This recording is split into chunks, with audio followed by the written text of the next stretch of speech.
Era già successo e ora la spiacevole circostanza si sta ripetendo, una finta raccolta di fondi per la ricerca da devolvere allo IOV, l'Istituto Oncologico del Veneto. I vertici della struttura, che si sono rivolti subito alle autorità competenti, si dissociano e anzi avvisano. Sì, proprio oggi abbiamo avuto la segnalazione di una fantomatica associazione cooperativa che si rivolge al personale, agli assistiti per acquisire donazioni in favore dello IOV liquide con soldi appunto liquidi.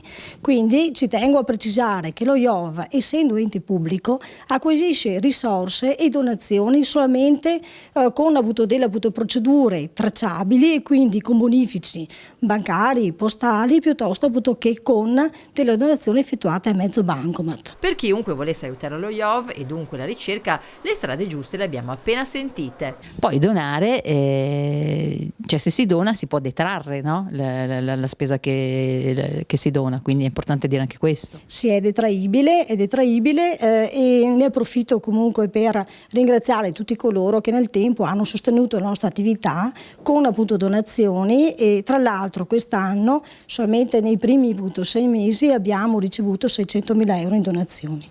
E poi c'è questo panettone piccolo ma buono in tutti i sensi, visto che grazie a lui il Natale scorso vennero raccolti circa 16.000 euro. Lo si trova solo nella sede dell'istituto. Adesso è Natale, è una tradizione oramai quello dei panettoni dello IO, per cui nei nostri stand ci sono e sono disponibili, però devo dire ho un conflitto di interesse. Infatti glielo stavo dicendo io, però c'è un conflitto di interesse. Lei come si regola? Perché? Ho un conflitto di interesse perché purtroppo, o per fortuna, io sono un piccolo produttore di panettoni casalingo, e oggi ho incominciato il panettone che sfornerò per domani sera, e quindi sì, sono il mio hobby quello di fare panificazione, queste cose, per cui mi trovo particolarmente in sintonia. Però possiamo dire che a casa sua ci sono tutti e due i panettoni, quello dello IOV e quello autoprodotto? Ci saranno tutti e due, sì, certamente.